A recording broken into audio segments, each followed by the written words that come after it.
Samuel, bienvenue dans la vidéo de cours sur l'énergie cinétique et on va même parler du théorème de l'énergie cinétique. J'espère que tu es bien concentré, c'est parti pour le cours. Il faut tout d'abord savoir que l'énergie, elle s'exprime en joules.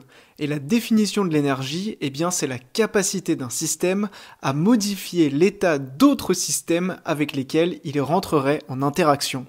Cette énergie, on peut la calculer très concrètement.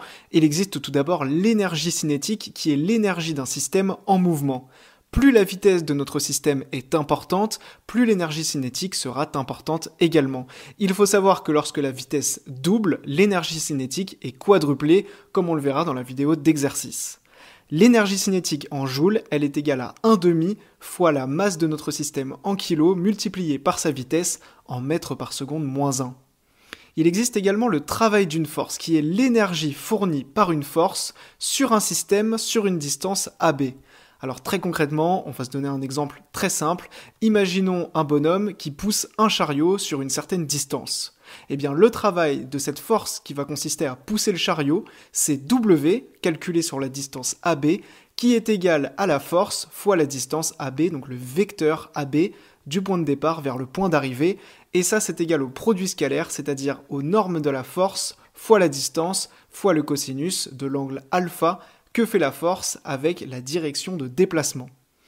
Par exemple, si on reprend cet exemple du chariot, si l'homme exerce une force de 20 newtons sur une distance de 16 mètres, et qu'il fait un angle avec la direction de propagation de 20 degrés, le travail ce sera 20 multiplié par 16 multiplié par cos de 20. Il faut savoir que si le travail est positif, on dit qu'il est moteur. Dans le cas de cet exemple, on voit qu'on pousse le chariot dans son sens de propagation, on a donc un travail qui est moteur, et si le travail est négatif, on dira qu'il est résistant. Pour finir, il existe le théorème de l'énergie cinétique qui nous dit que la différence de l'énergie cinétique sur une distance AB, elle est égale à la somme des travaux des forces extérieures qui s'appliquent sur cette distance AB.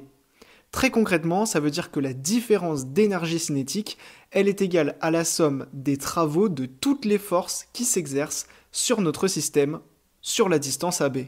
J'espère que cette vidéo de cours t'a plu et moi je t'attends dans la vidéo d'exercice sur mon site internet novelleclasse.com. À tout de suite.